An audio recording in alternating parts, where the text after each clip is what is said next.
El eco de los pasos en los pasillos de la promesa parecía más pesado que nunca, como si cada rincón del palacio cargara con una inquietud que nadie se atrevía a nombrar en voz alta. La enfermedad de la hija de María Fernández había alterado el pulso mismo de la casa, convirtiendo la rutina en una espera angustiosa, donde cada suspiro podía ser el último hilo que sostenía la esperanza. En la habitación donde reposaba la pequeña, el aire estaba impregnado de un silencio denso, casi sagrado, interrumpido únicamente por el sonido contenido de las respiraciones y los movimientos cautelosos del doctor. María, sentada junto a la cuna, no apartaba la mirada del frágil cuerpo de su hija, como si temiera que, al hacerlo, la vida pudiera escaparse sin que ella lo notara. La noticia que el doctor Peribáñez había comunicado poco antes había caído como un golpe seco sobre todos. La infección era grave, demasiado avanzada, y las probabilidades de que la niña sobreviviera eran escasas. Aquellas palabras no solo eran un diagnóstico, sino una sentencia que se extendía como una sombra por cada estancia del palacio. Alonso, al escuchar aquello, sintió que algo dentro de él se quebraba con una violencia silenciosa. No era solo el dolor por la vida en peligro de la pequeña, sino el peso insoportable de una culpa que comenzaba a devorarlo desde dentro, una culpa que no podía compartir con nadie sin exponerse por completo. Recordaba cada instante del parto como si hubiera ocurrido en ese mismo momento, cada gesto, cada decisión, cada segundo en el que había intervenido con la intención de ayudar. Pero ahora, esos recuerdos se transformaban en reproches, en preguntas sin respuesta que lo atormentaban sin descanso. Había sido él quien había asistido el nacimiento, quien había tomado en sus manos la responsabilidad de traer al mundo a aquella criatura, y quien había cortado el cordón umbilical con la certeza de estar haciendo lo correcto. Sin embargo, ahora, esa misma acción se le antojaba como el origen de una tragedia que no podía revertir. Mientras tanto, en otro extremo del palacio, las tensiones que ya venían acumulándose desde días atrás comenzaban a aflorar con mayor crudeza. El reencuentro entre las hermanas Arcos no había traído consuelo alguno, sino que había abierto heridas que nunca habían cicatrizado del todo. Tomasa, incapaz de contener más el resentimiento acumulado durante años, se enfrentó a Petra con una dureza que dejó al descubierto todo aquello que había guardado en silencio. No era un simple reproche, sino un ajuste de cuentas cargado de memoria, de abandono y de traiciones que no admitían olvido. Cada palabra que Tomasa dirigía a Petra parecía arrastrar consigo el peso de un pasado que había marcado a ambas de forma irreparable. No había espacio para la reconciliación, ni siquiera para la comprensión. Lo único que quedaba entre ellas era una distancia imposible de salvar. Petra, por su parte, no mostraba debilidad. Acostumbrada a sobrevivir en un entorno donde la dureza era una forma de defensa, respondía con la misma frialdad que la había caracterizado siempre. Sin embargo, bajo esa aparente firmeza, comenzaba a percibirse una incomodidad que no lograba disimular del todo.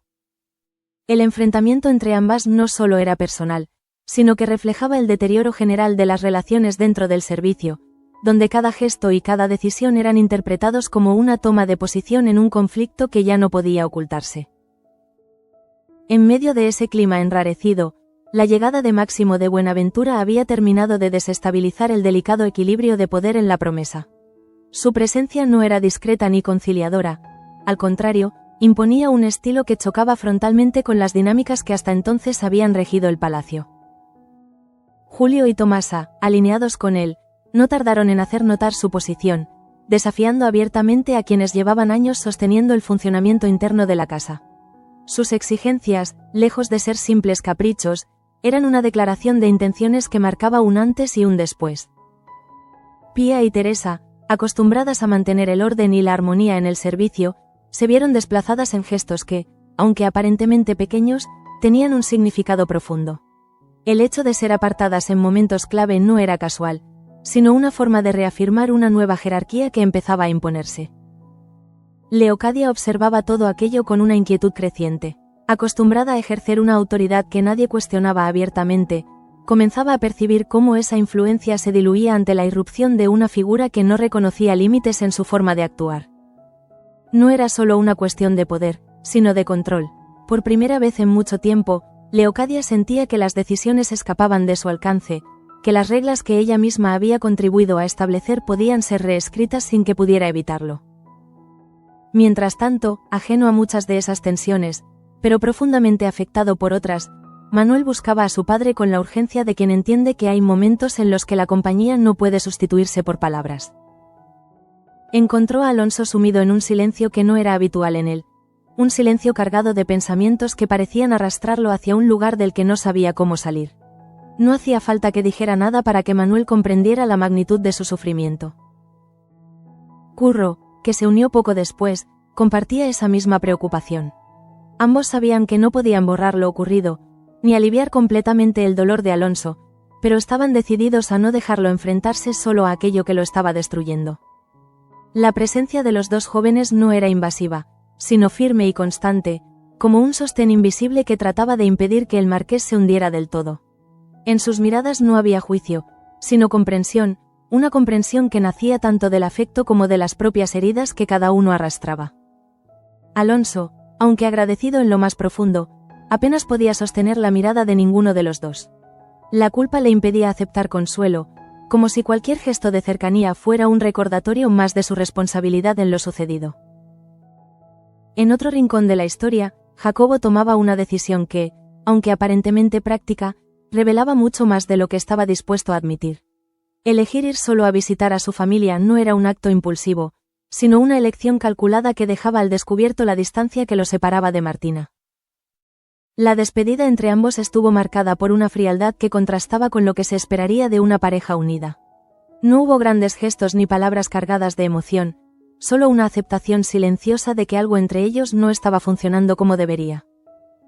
Martina, al quedarse en la promesa, no pudo evitar sentir que esa decisión no era solo temporal, sino el reflejo de una desconexión más profunda. A veces, pensó, las ausencias dicen más que las presencias, y aquella marcha era una prueba de ello. Y mientras todas esas historias se entrelazaban en un mismo espacio, la noche comenzaba a caer sobre el palacio, envolviendo cada rincón en una penumbra que parecía amplificar las tensiones acumuladas durante el día. La cena de gala en honor al duque se acercaba como un escenario inevitable donde muchas de esas tensiones encontrarían una forma de manifestarse, quizás no de manera abierta, pero sí lo suficientemente clara como para que nadie pudiera seguir ignorándolas. En ese contexto, la promesa dejaba de ser solo un hogar para convertirse en un tablero donde cada movimiento tenía consecuencias, donde cada silencio ocultaba una verdad, y donde cada mirada podía ser el inicio de un conflicto que estaba lejos de resolverse. La noche cayó finalmente sobre la promesa con una densidad que parecía arrastrar consigo todas las tensiones acumuladas durante el día. Las luces del gran salón se encendieron una a una, reflejándose en la vajilla de gala como si intentaran disimular la inquietud que se respiraba entre los asistentes.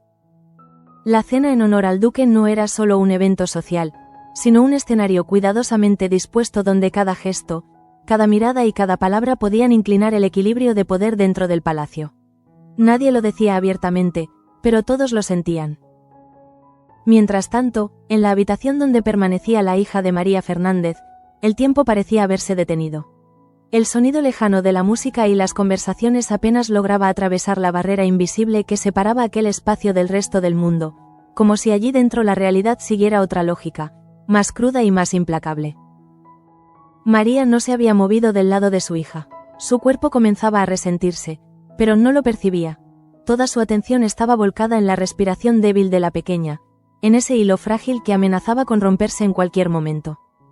Cada vez que el doctor se acercaba, ella levantaba la mirada con una esperanza que se apagaba antes de encenderse por completo. No hacía falta que él hablara. Su silencio era ya una respuesta, una confirmación de que la situación no mejoraba. En otro punto del palacio, Alonso se preparaba para la cena con una lentitud inusual. Cada gesto, desde colocarse la chaqueta hasta ajustar los puños de la camisa, estaba cargado de una pesadez que no lograba ocultar. No era simple cansancio, sino una lucha interna que lo desgastaba en silencio. El peso de la culpa no lo abandonaba ni un instante. Se preguntaba una y otra vez en qué momento había cometido el error, qué decisión había tomado que había desencadenado aquella situación. Pero por más que retrocediera en su memoria, no encontraba una respuesta que le ofreciera consuelo. Cuando finalmente salió de su habitación, el trayecto hasta el salón principal se le hizo interminable. Cada paso resonaba en su conciencia como un recordatorio de que, mientras él se dirigía a cumplir con sus obligaciones sociales, una vida pendía de un hilo por causas que él sentía como propias. Manuel, al verlo, comprendió de inmediato que su padre estaba al borde del colapso. No necesitaba explicaciones, bastaba con observar su mirada, perdida en algún punto indefinido, para saber que estaba atrapado en un tormento del que no podía salir por sí solo. Curro, que se encontraba cerca, también percibió ese estado. Entre los dos intercambiaron una mirada silenciosa, una de esas que contienen más significado que cualquier palabra, y decidieron no apartarse de Alonso durante la velada.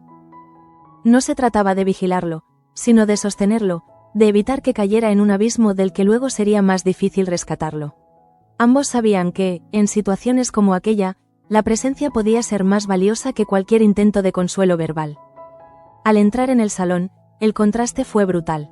Las risas, los brindis y las conversaciones animadas creaban una atmósfera que parecía pertenecer a otro mundo, uno en el que la tragedia no tenía cabida. Pero esa apariencia era solo una capa superficial que ocultaba tensiones mucho más profundas. Máximo de Buenaventura ocupaba un lugar central en la mesa, rodeado de quienes buscaban su aprobación o, al menos, evitar su desaprobación. Su presencia dominaba el ambiente sin necesidad de imponerse de forma explícita, bastaba con su mirada para marcar el tono de la velada. Julio, sentado cerca de él, adoptaba una actitud que reflejaba claramente esa nueva jerarquía. Sus gestos, su forma de dirigirse a los demás, incluso la manera en que ocupaba el espacio, indicaban que ya no se consideraba en igualdad de condiciones con el resto del servicio de la promesa. Tomasa, por su parte, no ocultaba su incomodidad. Aunque compartía ese alineamiento con Máximo, su temperamento la hacía más directa, menos dispuesta a disfrazar sus emociones. La tensión con Petra seguía latente, como una chispa que podía encenderse en cualquier momento. Y Petra, sentada a cierta distancia, observaba todo con una mezcla de resentimiento y cautela. Acostumbrada a moverse con seguridad bajo la protección de Cruz, ahora se encontraba en una posición mucho más vulnerable, obligada a medir cada palabra y cada gesto. Leocadia, en cambio, mantenía una compostura impecable, pero esa serenidad era engañosa. Bajo la superficie, percibía con claridad cómo su influencia se desvanecía poco a poco, desplazada por una autoridad que no reconocía y que, sin embargo, se imponía con una eficacia inquietante. Cada vez que Máximo intervenía en la conversación, cada vez que alguien se dirigía a él con deferencia, Leocadia sentía que perdía terreno. No era una derrota abierta, pero sí un desgaste constante que la colocaba en una posición cada vez más incómoda. Mientras tanto, la conversación en la mesa giraba inevitablemente hacia el tema que todos trataban de evitar: la situación de la hija de María Fernández. Fue entonces cuando Ciro, con una aparente ligereza que resultaba casi ofensiva, introdujo el asunto. No lo hizo de forma directa ni explícita, sino mediante comentarios que insinuaban más de lo que decían, creando una incomodidad que se extendió rápidamente entre los presentes.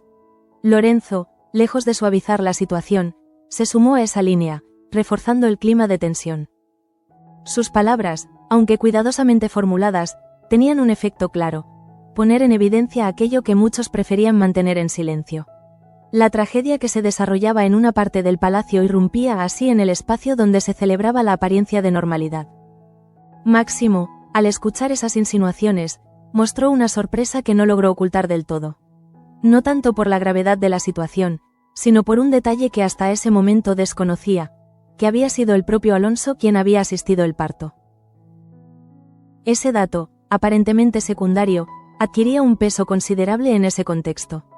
No era solo una información, sino un elemento que podía interpretarse de múltiples maneras, dependiendo de quién lo escuchara y con qué intención. Las miradas comenzaron a dirigirse hacia Alonso, algunas cargadas de curiosidad, otras de juicio, otras simplemente de incomodidad. Él, consciente de ese foco repentino, sintió como la presión aumentaba hasta volverse casi insoportable. Manuel, al percibir ese cambio, intervino de manera sutil, tratando de desviar la atención sin generar un conflicto abierto. Pero el daño ya estaba hecho. La revelación había colocado a su padre en el centro de una situación que no estaba en condiciones de afrontar.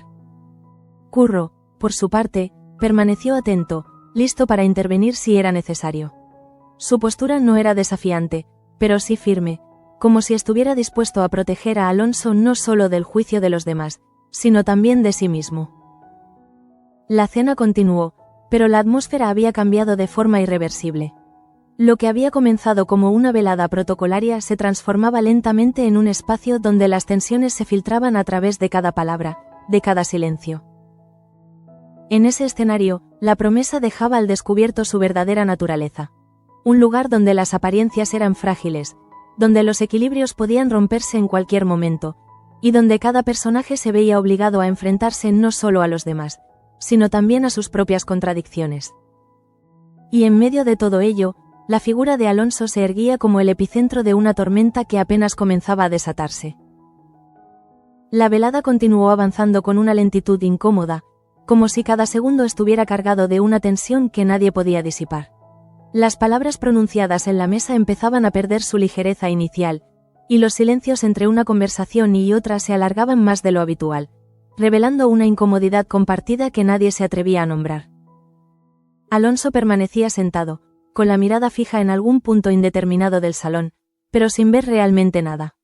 Las voces a su alrededor llegaban amortiguadas, como si estuvieran filtradas por una distancia invisible. Lo que para los demás era una cena, para él se había convertido en un juicio silencioso del que no podía escapar. Cada gesto de quienes lo rodeaban adquiría un significado desproporcionado. Un leve movimiento de cabeza, una mirada sostenida unos segundos más de lo necesario, un susurro contenido, todo parecía dirigido hacia él, como si su responsabilidad en lo ocurrido se hubiera convertido en un secreto a voces. Manuel, sentado a su lado, no dejaba de observarlo con discreción. No intervenía de forma directa, consciente de que cualquier intento evidente de protegerlo podría agravar la situación, pero mantenía una presencia firme, casi constante, como un ancla que impedía que su padre se hundiera por completo en su propio tormento. Curro, al otro lado, completaba ese círculo de contención. Su actitud era distinta, más tensa, más alerta, como si estuviera preparado para reaccionar ante cualquier señal de que la situación pudiera desbordarse. Entre los dos, sin necesidad de palabras, sostenían a Alonso en un equilibrio frágil. Mientras tanto, la conversación en la mesa seguía girando en torno a temas aparentemente triviales, pero cada tanto regresaba, de forma inevitable, a la situación de la niña.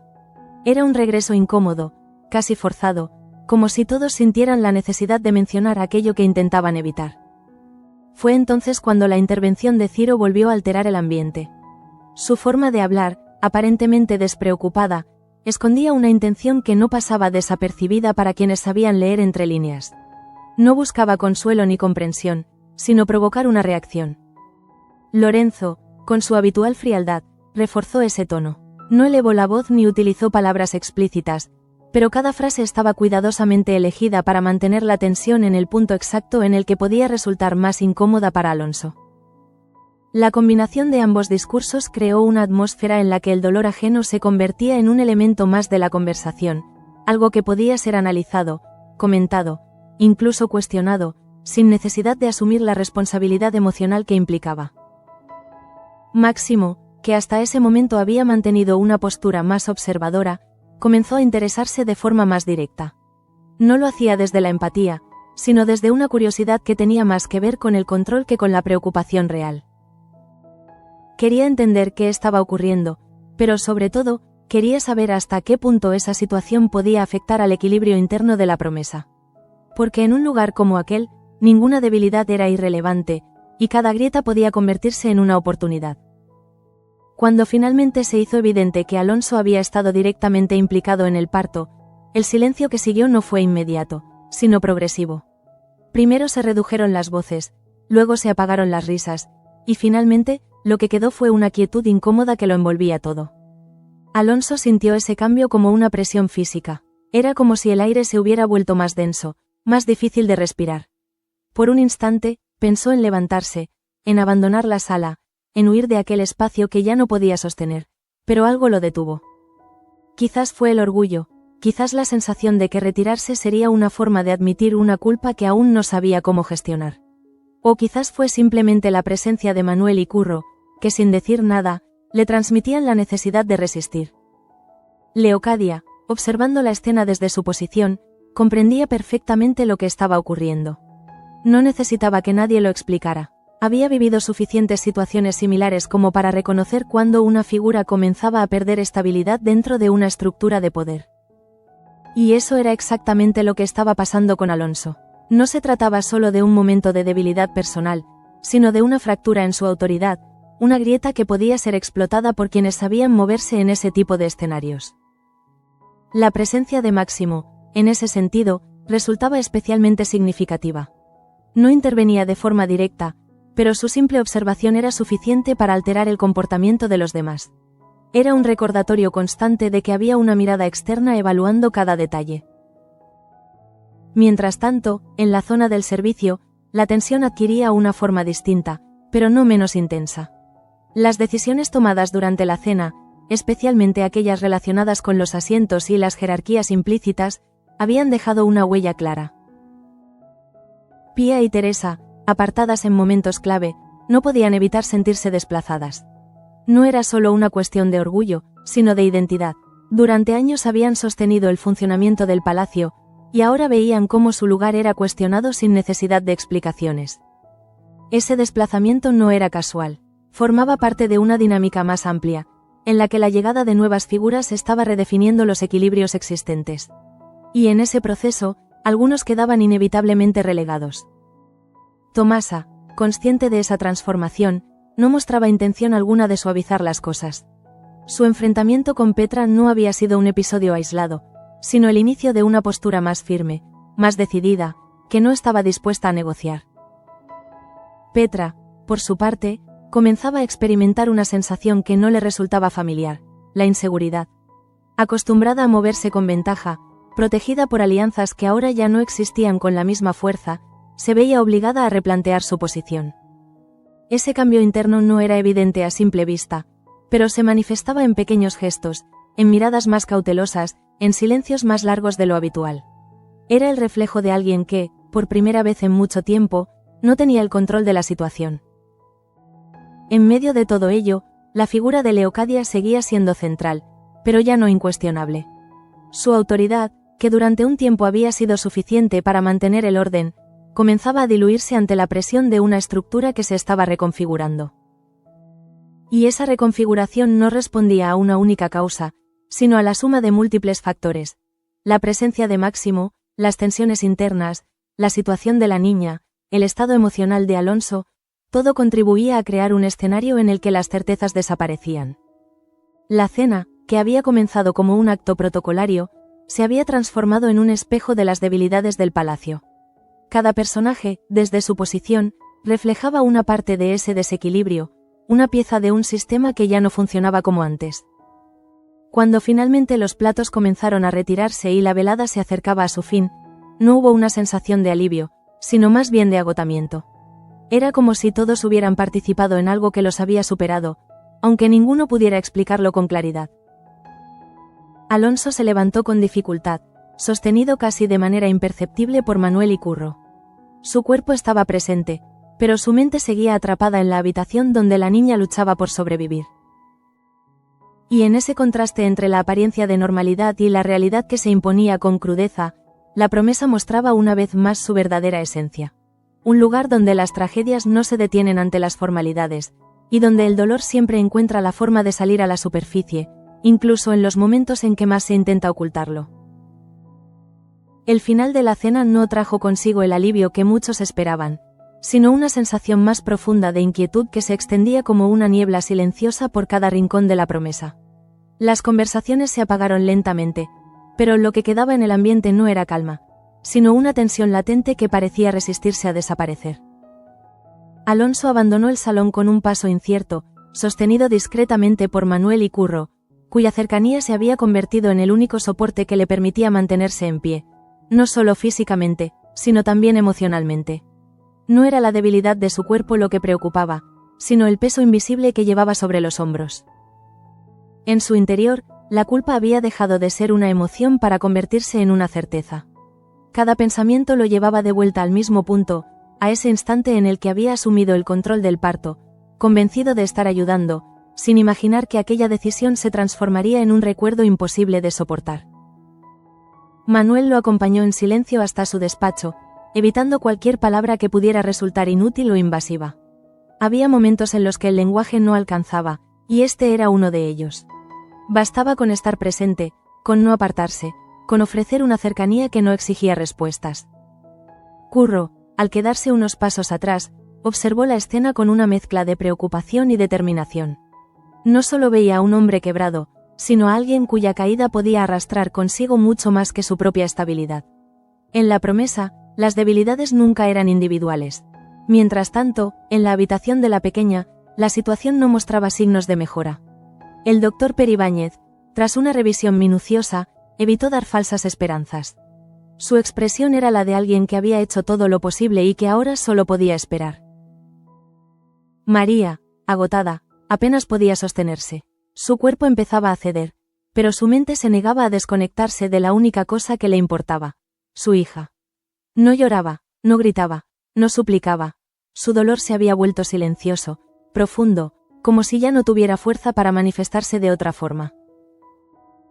Pía, que se mantenía cerca, observaba aquella escena con una impotencia que le resultaba insoportable.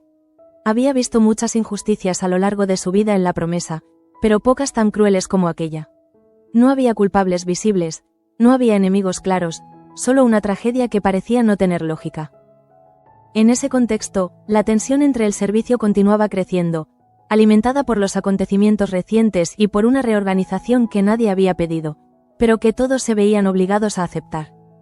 El episodio ocurrido durante la cena, cuando Julio y Tomasa exigieron sentarse junto a Cristóbal, había dejado una huella más profunda de lo que parecía.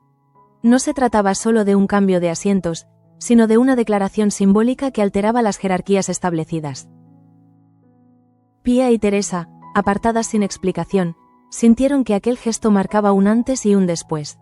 Durante años habían sostenido el equilibrio del servicio, y ahora eran desplazadas sin siquiera una justificación formal.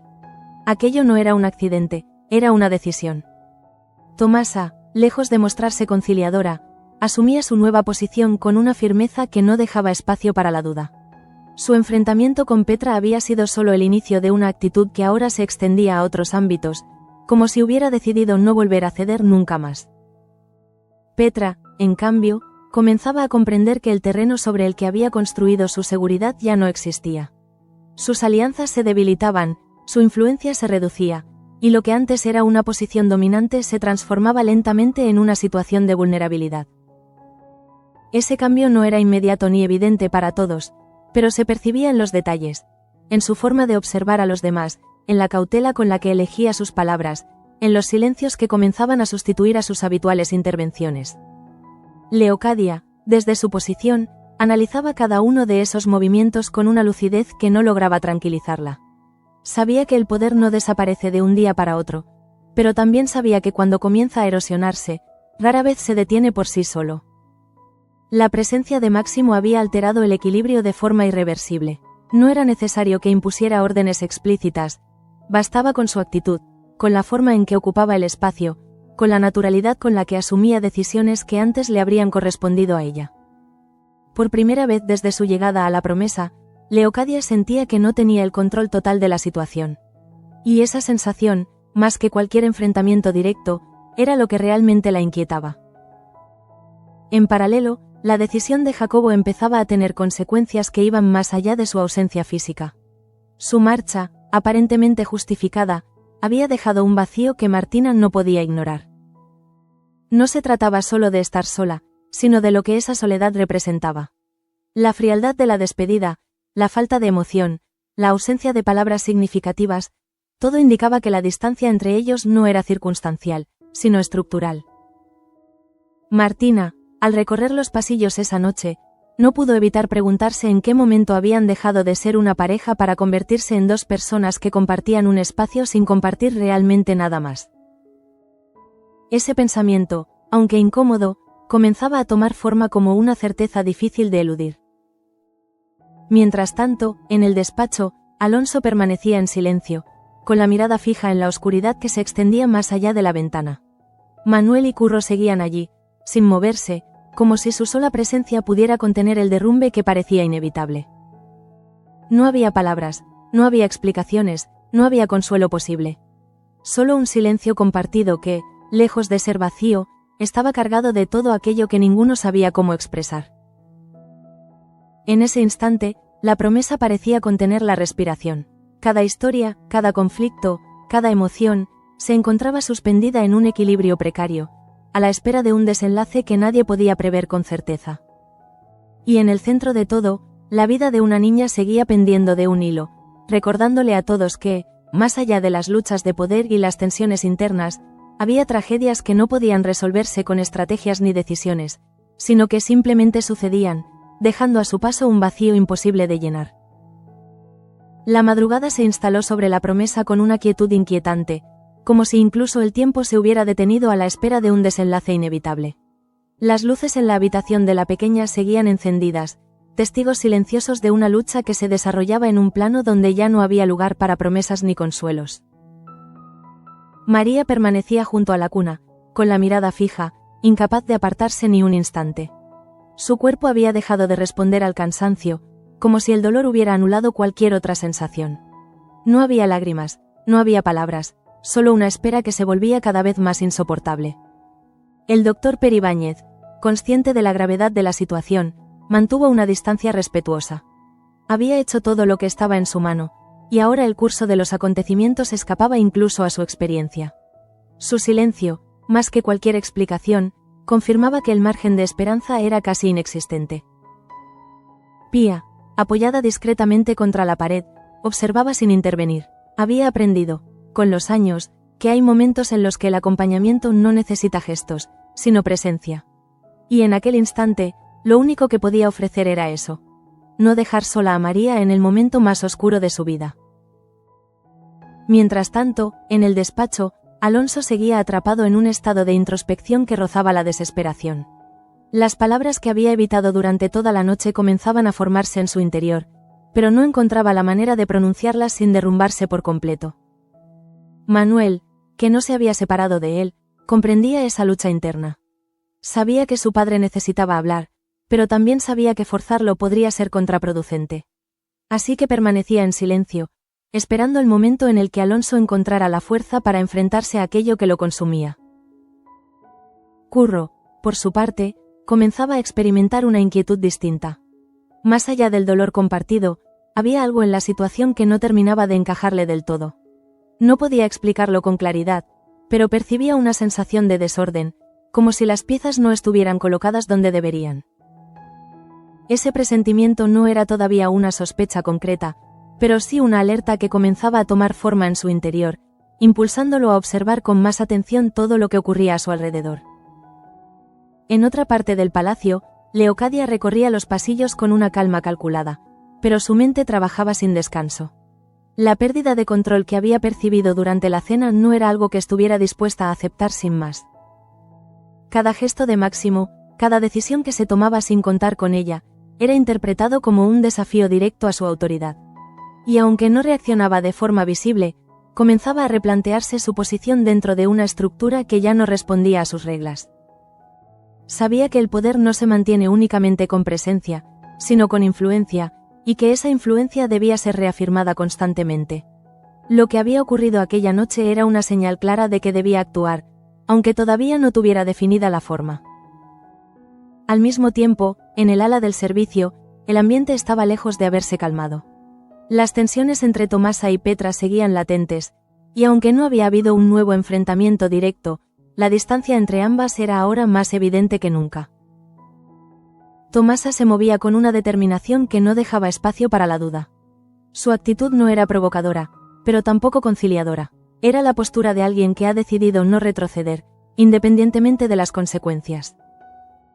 Petra, en cambio, se encontraba en una posición más compleja. No estaba acostumbrada a ceder terreno, pero tampoco podía ignorar los cambios que se estaban produciendo. Su silencio, en ese contexto, no era una estrategia, sino una adaptación forzada. Ese contraste entre ambas reflejaba, una vez más, la transformación que estaba experimentando el servicio, donde las jerarquías tradicionales comenzaban a resquebrajarse bajo la presión de nuevas dinámicas. En paralelo, Martina pasaba la noche en vela, incapaz de encontrar descanso. La ausencia de Jacobo no era solo física, era emocional, estructural, definitiva en un sentido que comenzaba a resultarle imposible de ignorar. Recorría mentalmente cada instante de su despedida, buscando un gesto, una palabra, una señal que contradijera la sensación de distancia que la invadía. Pero cuanto más lo intentaba, más evidente se hacía la realidad que trataba de evitar. A veces, pensó, el silencio dice más que cualquier explicación. Y en aquel caso, el silencio de Jacobo era ensordecedor. De regreso en la habitación de la pequeña, el tiempo finalmente dejó de sostenerse. Fue un instante breve, casi imperceptible, pero suficiente para cambiarlo todo. La respiración, ya débil, se detuvo sin aviso, sin dramatismo, como si simplemente se hubiera apagado. María tardó unos segundos en comprender lo que había ocurrido. Su mirada permaneció fija, esperando un movimiento que no llegó. Luego, lentamente, la realidad se impuso con una claridad devastadora. No hubo grito inmediato, ni gesto desesperado. Solo un silencio absoluto, un vacío que parecía absorber cualquier sonido. Fue ese silencio el que alertó a los demás, el que hizo que Pía se acercara con cautela, el que confirmó lo que nadie quería aceptar. La noticia se propagó por el palacio con la rapidez de lo inevitable. No hizo falta anunciarla en voz alta. Bastó con una mirada, con un gesto, con una presencia que ya no estaba. Manuel fue el primero en reaccionar al percibir el cambio. Sin esperar explicación, salió del despacho, seguido por Curro, dejando a Alonso en un instante de soledad que, paradójicamente, parecía necesario. Cuando llegaron a la habitación, la escena que encontraron no necesitaba palabras. María, inmóvil, sostenía a su hija sin vida, como si aún pudiera protegerla de un mundo que ya no existía para ella. Manuel sintió cómo algo se quebraba dentro de él, una vez más. No era su tragedia directa, pero en la promesa, el dolor nunca era individual. Cada pérdida se extendía, se compartía, se multiplicaba. Curro, en silencio, observó la escena con una intensidad que reflejaba algo más que tristeza. Aquello no era solo el final de una vida, sino el punto de inflexión de algo mayor, algo que aún no lograba identificar por completo. Alonso, al enterarse, no reaccionó de inmediato. La noticia tardó en llegar a él, como si su mente se negara a procesarla. Pero cuando finalmente lo hizo, el golpe fue definitivo. La culpa, que ya lo había estado consumiendo, encontró en ese momento su forma más devastadora. Ya no se trataba de una posibilidad, de un temor, de una duda. Para él, aquello se convertía en una certeza absoluta. Había fallado, no como marqués, no como figura de autoridad, sino como ser humano. Y esa sensación, mucho más que cualquier juicio externo, era la que lo destruía desde dentro. En ese instante, la promesa quedó sumida en un silencio que no era solo ausencia de sonido, sino una forma de duelo colectivo. Las tensiones, los conflictos, las luchas de poder, todo quedaba momentáneamente suspendido ante una realidad que nadie podía ignorar. Pero incluso en ese silencio, algo comenzaba a gestarse, porque en un lugar como aquel, ninguna tragedia se quedaba en el presente. Siempre dejaba una huella, una consecuencia, una cadena de acontecimientos que se extendía más allá de lo visible. Y mientras la noche daba paso a un nuevo día, la promesa se preparaba, sin saberlo, para afrontar las consecuencias de todo lo que había ocurrido, en un equilibrio cada vez más frágil, donde el dolor y el poder caminaban, una vez más, de la mano.